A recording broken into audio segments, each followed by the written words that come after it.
I got another exciting interview for you. This here is a young man. They're still young. A living legend, however, in Buffalo, especially Buffalo media, Buffalo broadcasting. And we're going to talk with him. His name is Doug Ruffin. And we're going to ask him about a lot of questions about his life and experiences, and especially an issue that's near and dear to my heart, independent media, which black people should know more about anyway. But Doug, it's great talking to you. It's good to be here. Legend, huh? I think so. I didn't think I was dead yet, but that's all. You ain't got it. Yeah, bye. Well, some people are, I should say, living legend. Okay. I appreciate the compliment. That's it. Let me ask you a question though. Yeah. How old were you when the media bug actually hit you? Wow. I actually would say that I was about 15 years old. I was I was sophomore year at Bennett High School, and I remember it was during a Easter break. And my mother and I, and one of her friends, we went on a trip to California to see some members of my family. Okay. Out in Oakland. We spent some time in Oakland, but then we managed to fly out to Los Angeles, California for a few days. And all right. I don't remember how it happened, but we wound up, the hotel that we were staying at, I believe, we wound up getting complimentary tickets to the taping of a live taping of a television sitcom.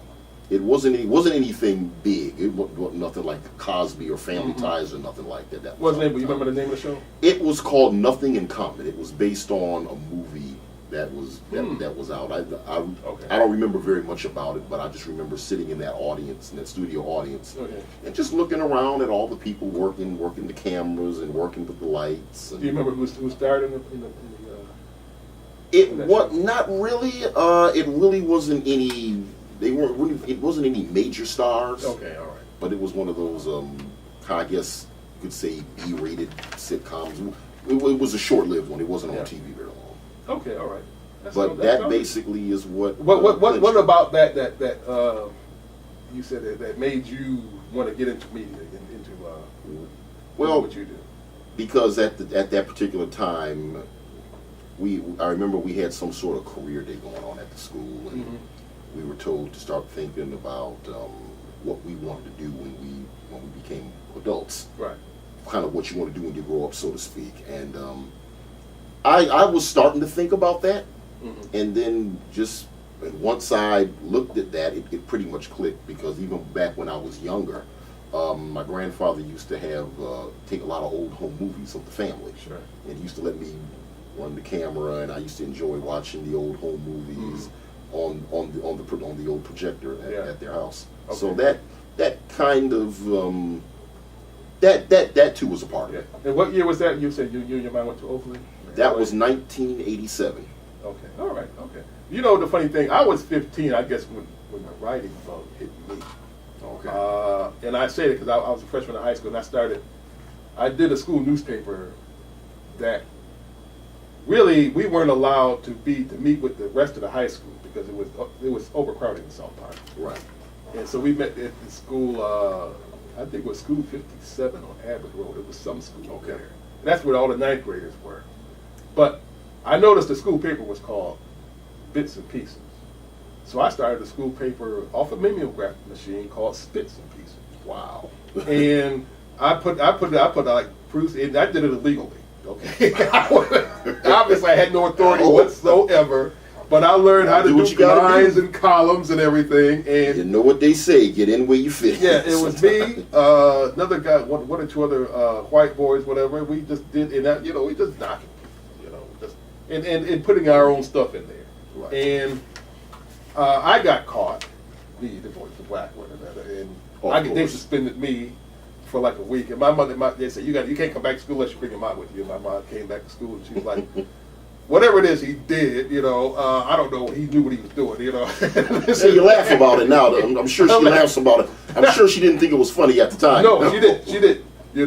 But it was funny. But since then, I had been writing since then, okay? And I was always, knowing how to read. My parents and other teachers, my mother and my sister taught me how to read when I was very young.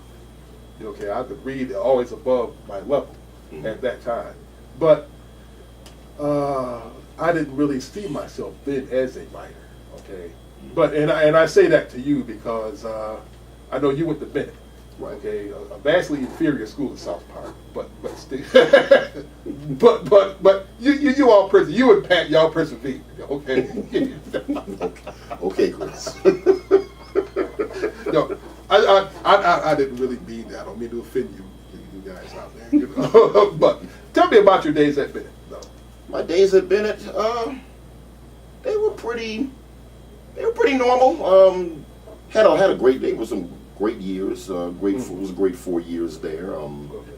I can't say anything really that sticks out. I mean, I definitely enjoyed my time there. It was a good time, but great times. Remember the pep rallies. Didn't have any girlfriends there.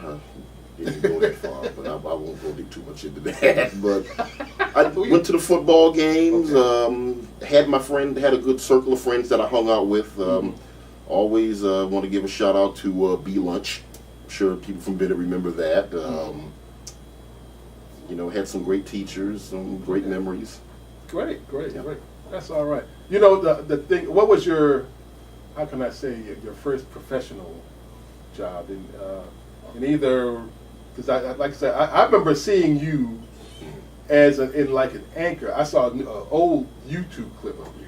It was like you were an anchor man. You're a young anchor man or something. I think I'm sure. What was this for? A network or a station or what? What was that for? That was, you mean when I was reporting on the season? Yeah. That was at YNN, Your News Now. It was a 24-hour news station. When was this? That was back in 2009. I was there from 2009 to 2010. Well, this is that was YNN. I didn't know you were at YNN. Yeah, it wasn't. Regardless, don't let what you see on camera fool you, because it was not. I won't say it was one of the best experiences of my career. It's probably one of the more darker periods. But why do you say that? Well, let me see how I can put this. I'm gonna try to put this delicately. I'm not gonna try to out nobody, but I can't promise it. Right. They really, when I was hired there, I don't think it was a case where I was hired, but they, in the same instance that they hired me, they didn't really want me there. Okay. I'm trying to, in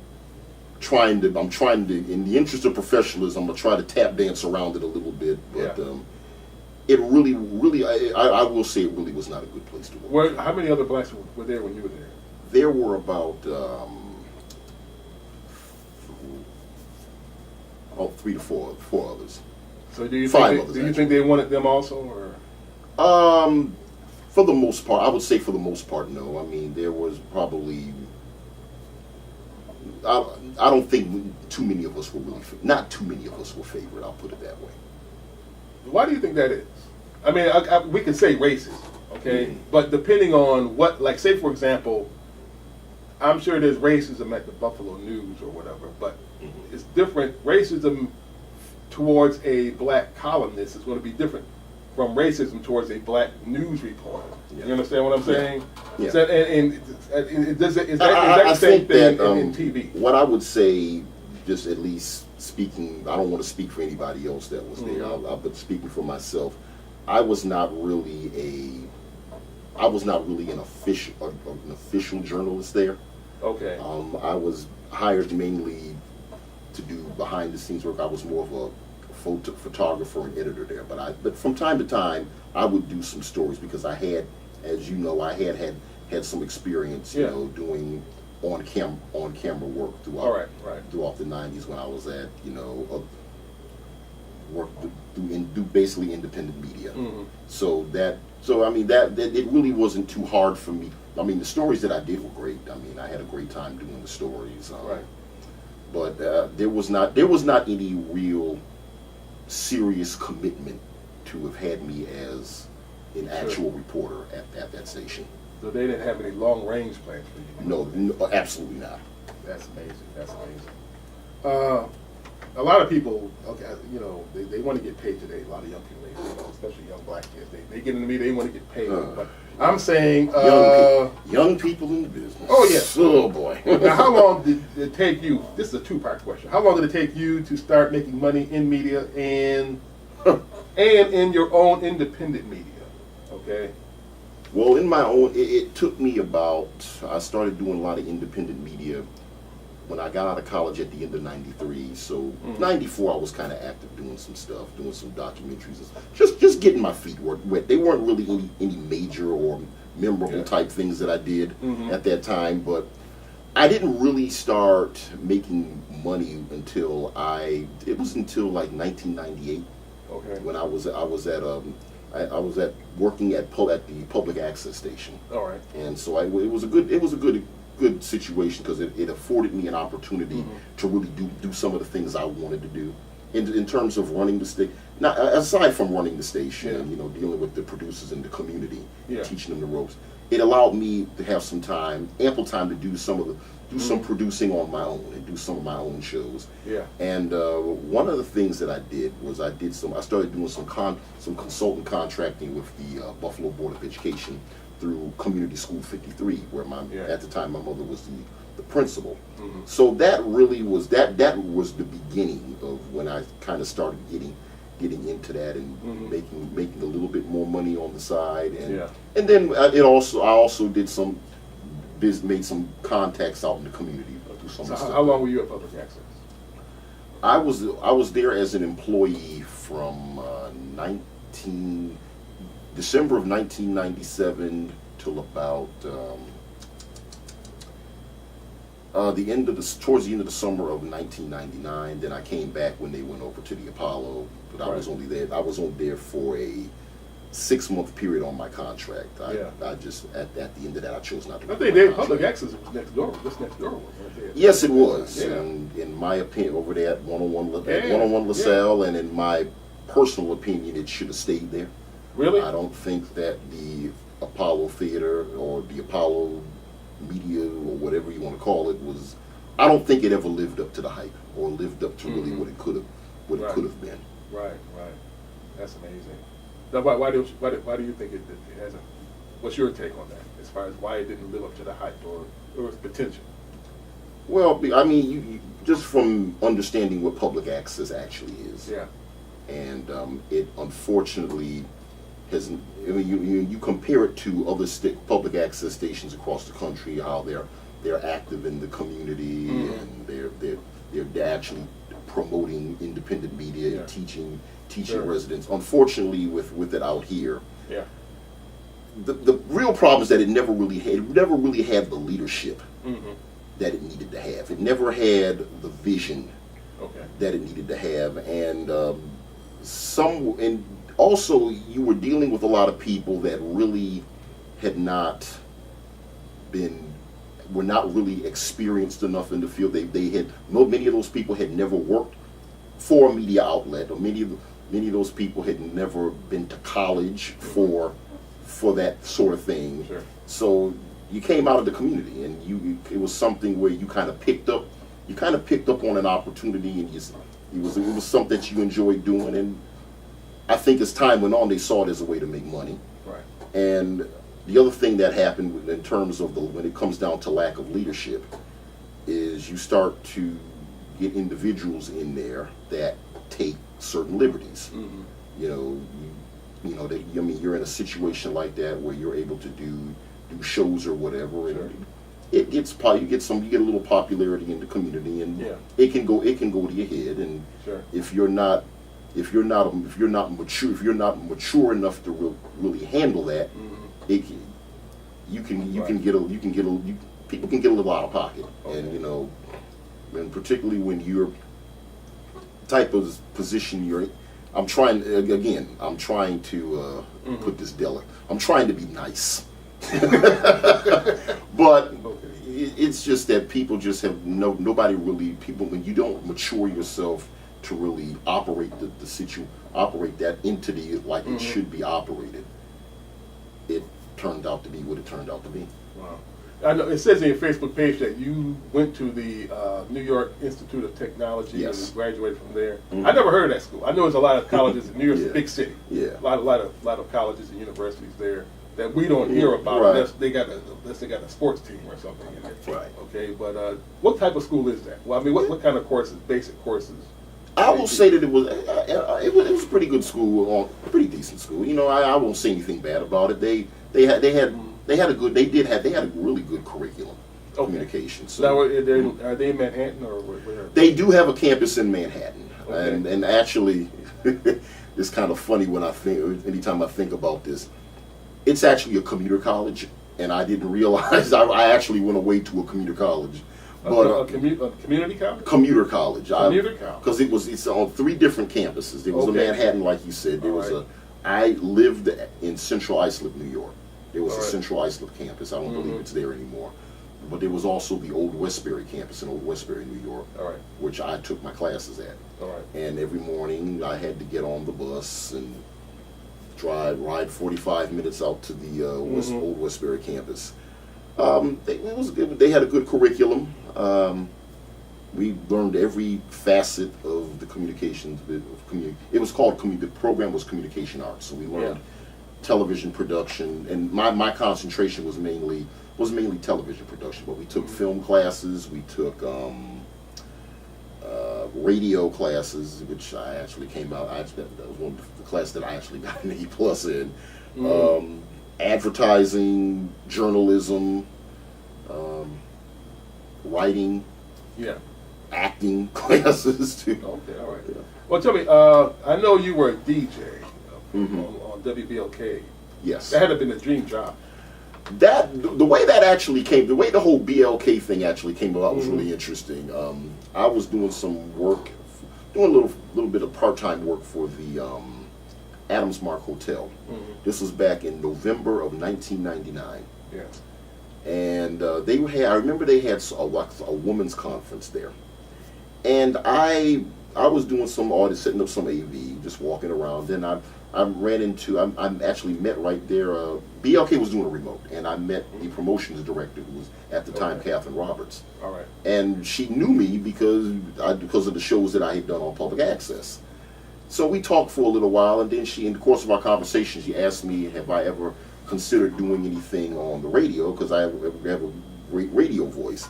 Yeah. And I was really surprised when she asked me that. I'm like, I hadn't really thought about it. You know, told her I took a class when I was in college, took a couple classes on it. But yeah, I thought that would be pretty interesting. So she said, come back in a few minutes, I'll introduce you to our program director, Skip Dillard, at the time. Right. And she introduced me to Skip a few minutes later, and Skip told me to come down to his office and talk a little bit more. And I met with him, and pretty much the rest is history. He told me to check back with him for a few months, and I actually wound up getting hired there in April of 2000. And it actually started out as a part-time job. Right. Okay. And after a week of being just training, he said, you know what? Why don't I do this?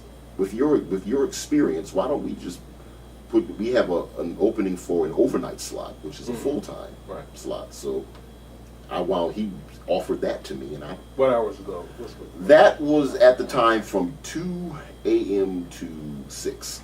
All right. So I was during the time there, I was the overnight jock, and I was there. I was doing overnights, but I also covered a lot of different shows. So did they give you any leeway to play your own music? You wanted to play, or you just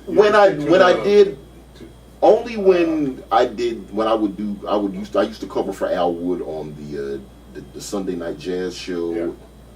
That pretty much it. And then they also had like a gospel hour. Right, from 5 a.m. to 6 a.m. That led into the morning show. So on those 2 particular shows, it was pretty liberal. Right. But I even covered one evening for Hooker and Dawn. That was interesting too. That's well. I guess that would be. If people are. I think I remember. Hooker and Dawn. I remember. I think out of all the shows I did, I think that was the one I was the most nervous on, because I covered on. I also covered for the morning show with Magic and Nikki, but that one sticks out the most. Yeah, I still want to get back to the anchor thing, because I think I saw you as an anchor way before White and It. Was I sitting at an anchor desk? Yes. And, you were saying sitting at an anchor desk. There was a television monitor on the side with a fist in it. Yeah, you're talking that was the Build documentary. Now we want to lead into Build, okay? Because I figured that would come up at some point. Yeah, because now we're going to get into some historical perspective, some local Buffalo historical perspective, especially black perspective, and that's the side that not many people know about, okay, regarding that. But when did your involvement in Build come about? I was born into it, basically. My father was part of the Build he joined the Build organization when he came back here from being at Livingston College. Now, what was his name? Doug Ruffin Sr. Senior, okay, all right. I didn't know. I wasn't even sure if you were a junior. Yes, I am a junior. Okay, all right. Yeah, he came back here from when he was in college. Came back here in the early '70s, and not too long after he married my mother. Yeah. And he got involved with he met Bill Gator and got involved with the Build organization. Right. He wasn't he wasn't an activist in there. He was more of a behind the scenes worker. Right. He worked through the Skills Assessment Center. Okay. That was in correlation with the Buffalo Affirmative Action Program at the time. Oh, okay, all right. Okay. And how I basically kind of came into that whole legacy was that I became a student at the Build Academy in September. I entered there in September of 1976. Build Academy at that particular time was on Clinton at 342. 32, School 32. Clinton is on Clinton Street at that particular time. Yes. So, and it was at that Build. I came into Build when it was going through a transitional phase. At the time I came in, it was a pro-black, like a complete black school with a black history curriculum, and that's where I think where some of my first initial exposures to black history was throughout that school. Taught you a lot about identity. Then we moved over to the Fugeron location, and it became more of an integrated magnet school. Okay. And that was my initial introduction into Build's history, and then decades later, I wound up doing a documentary on the history of the organization. Yes, that organization has a lot of history to it, But who else besides your father do you remember as far as spearheading Build? Bill Gator, John Smith.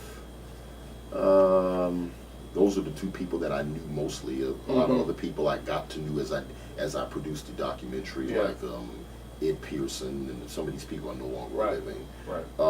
There was also, I forgot to mention Mrs. Miriam Beale. She's still living. She's out in Binghamton, New York. Okay. Albert Cootie Blanks. It was a number of people that were just involved in many different, various capacities of the Build organization. Amazing. Moving on further in that, because I know you got a lot of history documented on film and everything. How did you get access to it? Just the That's another interesting story. Yeah. When I was doing the documentary, and I finally decided that I was going to actually embark on the documentary, because they had put the bug in my ear about maybe I should consider doing it, because my father and John Smith saw something that I did on public access on the Black Panther Party. Yeah. And that was going to be one of my next questions. But go ahead on. Yeah, and so I figured, okay, well, it's one of the things like, okay, somebody tells you to consider doing something, like, okay, and then you kind of put it in the back of your mind, but you don't think about it a lot. Right. But in any event, I remember when I first decided that I was going to pursue it, and I didn't know what was going to result from it. Yeah. I started asking around maybe the TV stations to see if they had any old film footage of the Build organization. At the time, I figured it was a long shot, because I really didn't know to the extent that it was covered, because I was so young at the time. Sure. But all three stations told me they got rid of their films and gave it to the Historical Society. So I called the Historical Society. They say they don't have the films anymore. They gave it to Canisius College. So I called up Canisius College. I called a man by the name of Terry Fisher, and this was in the fall of 1995. And he says, "Sure, we have all the films. So, oh, come on down and take a look." I'm like, "Okay, you know, I'm kind of happy, you know, like, okay, I'll come on down." So I meet him, and he says, "Now, there's a lot of things I didn't tell you, and I don't know how you're going to go about doing this." But he takes me to this room, and he opens up the door, and all I can see is a room full of boxes. These films were not readily available. Long story short, I spent about the next year and a half to maybe almost 2 years going through those films, and in the process of that, you know, there were some great finds. I mean, I found films on when Build was founded. I found films on Build Academy at Clinton Street, and found films on the first Juneteenth when it was on Jefferson Avenue. Right. But I also found a lot of films in the process that focused on the black community. Okay. And of course, I knew that I could. Even Terry Fisher was telling me nobody was really doing anything with these films. Yeah. These could be, and one of these days they might end up in a landfill somewhere. So I decided to get some of those films on, particularly on the black community, because these were some great images, you know, and just, you know, rescue some of those films and just make that way they're held and can be used again for prosperity. Right. So you got all of them down, so that you can just get them all on uploaded on YouTube and everything. I know y'all been seeing some. Yeah. Scotty Steakhouse. Scotty Steakhouse and all that. The Apollo. Yeah. That Tops. Carl Macklin's at Tops in Town Gardens Plaza. Yeah. See, they bring back memories.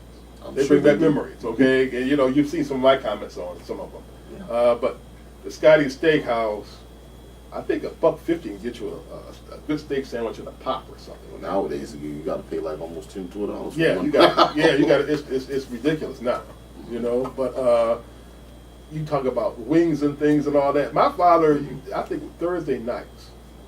That was chicken wing night. Okay. My father went to, which one was on Sycamore or Genesee? One of those.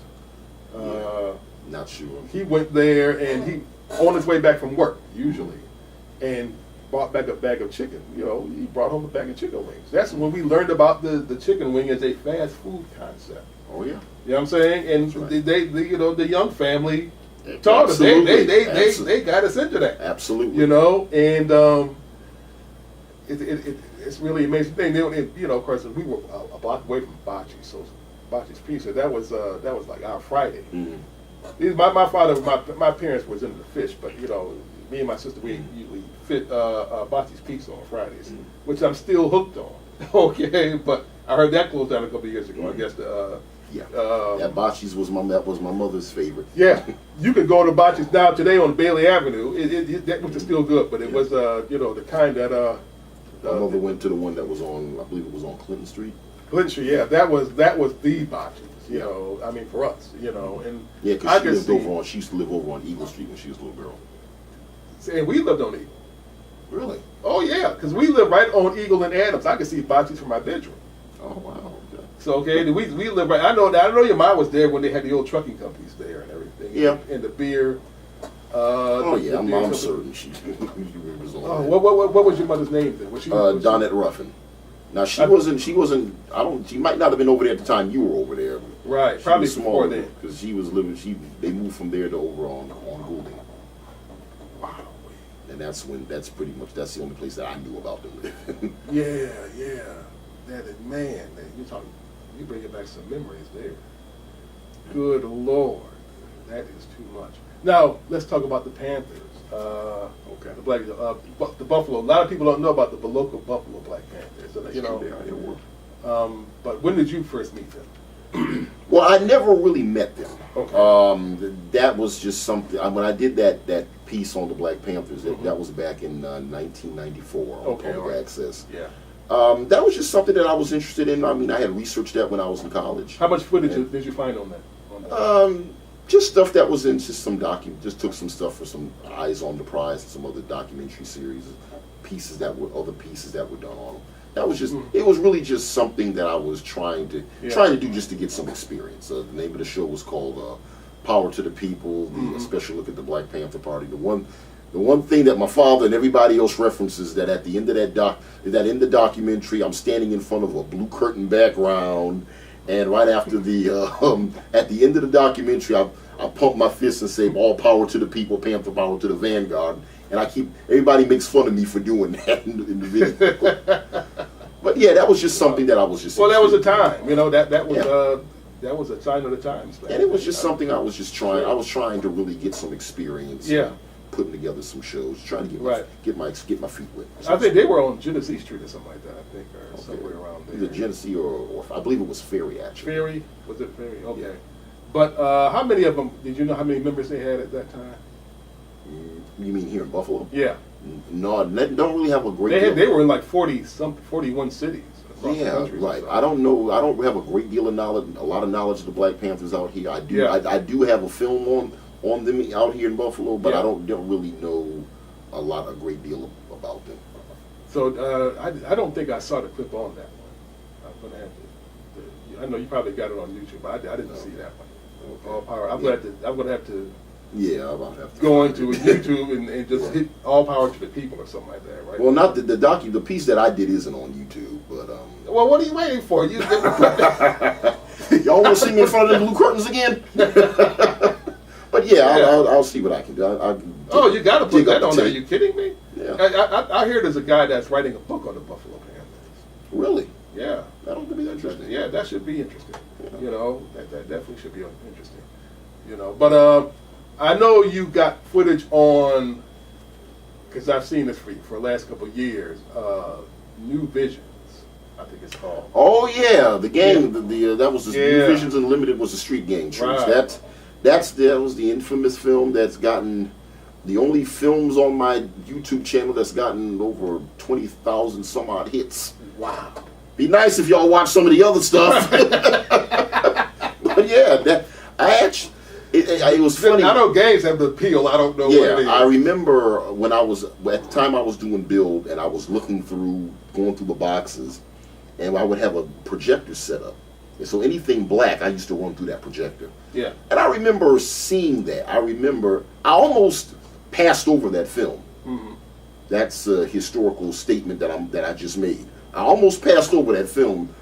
Wow. And why did you say almost? Because I was just going through a lot of stuff. My focus really was on finding things on the build organization. All right. And after I looked at that film, about a day or so later, I was with my father and some people at his job. And they were sitting around reminiscing because we were talking about build. Mm-hmm. And then they started talking about a lot of the street games. Right. And when they were talking about them, I started thinking to myself, didn't I see a film where it was a bunch of cats in a bunch of different jackets, and one had a bulldog logo on the back of it, and one had a matador, had a logo of a matador on it. Mm-hmm. Wait a minute. So then I went back there and pulled the film. I'm like, that's what they were talking about. So that's how I held on to that film. Oh, yeah. And then I recognized one of the people that was interviewed in that film was Sam Smith from Sam Lamont and Moses, and he was talking about how they were trying to bring all the games back together under one umbrella called the New Visions Unlimited. Yeah. And I remember meeting him in 1999, and for years and years we talked about getting together to do like a piece, doing an interview with him to talk about that. Right. It took me a lot of years because I always procrastinated on doing it always had other things to do. But when we finally got around to doing it, we put it together and posted it on YouTube. And how many parts is there? That on YouTube, it's in 3 parts. Yeah, okay, I know I saw all 3 parts. I remember having grown up. I'm just a block away from the projects. So remembering the pythons very well. Okay. We were in that. I've heard the stories about the shooting at people off the top of the buildings. And, in fact, my father told me that my grandfather's car was shot at one point. My grandfather was a former minister in the area. Yeah. They have this. There's a lot of stories. There's a lot, and I knew some of Well, them. the good news is they missed. Oh yeah, that's good news. That's the good news. You know, but yeah, matter of fact, we moved on Oneida Street around 68, and there was a couple of them. There was one family that had one of them live next door to us, and he used to always mess with me. He was like, you know, I'm like 11 or 12. He's like maybe 18, 17, 18. Right. Just get ready to graduate from college. And I thought he was the coolest thing. Cause I said, you know, because he was always he would wear these red bell bottoms, and he'd go walking around in his pipelines thing. And he graduated from high school, and I said to myself, he doesn't have to ever work again. He doesn't have to go to school again. Right. He can just lay around the house. That's all he did too, lay around the house. You know, you come up, you see these guys coming up, you know. And I talked to an old friend of mine a few weeks ago, and he had joined the Pythons, but he was like around 68 or 69. He was like 13 or so, and he says he knew he ran away from home, and, you know, and eventually joined them. He always desired to join them, and he did it for a few years. I've heard my fair share of stories from different members of the different gangs. You know, and you know, I remember having conversations with Reverend Kenny Cobb.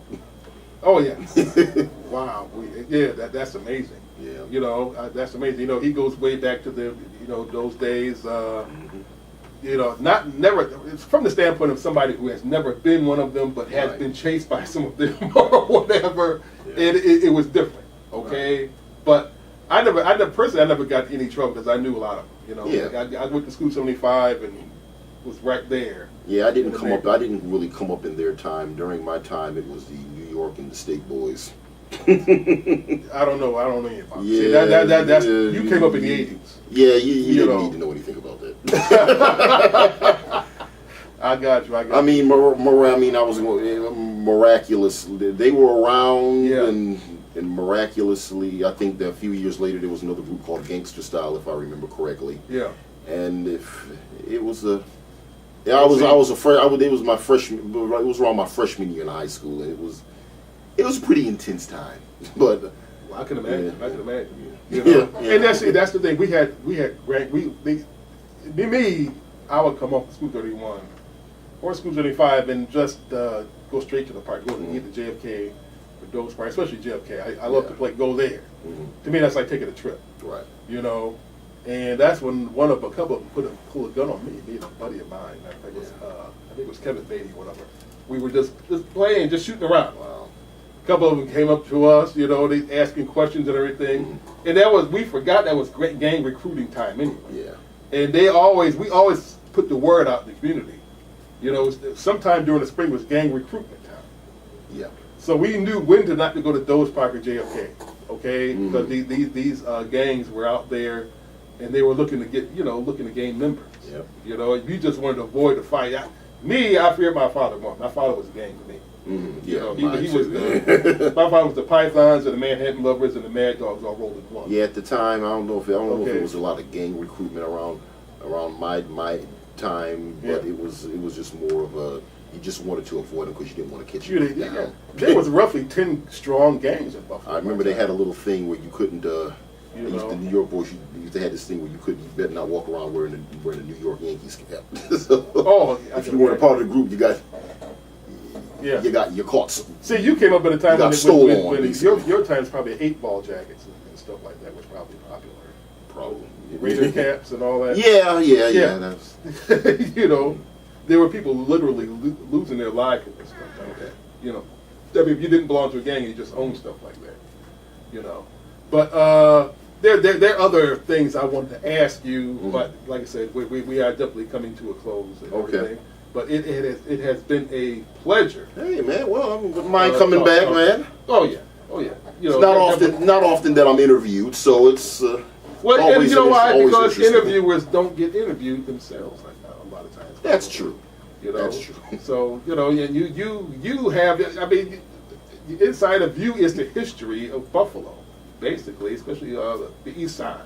Yeah. You know, so you know it's been a pleasure to do that too. Oh yeah, and I forgot to mention that you are a member of the Broadcast Hall of Fame. The Buffalo Music Hall of Fame. I was part of the class of 2004, and along with a fellow WUFO personality, Curtis Lee.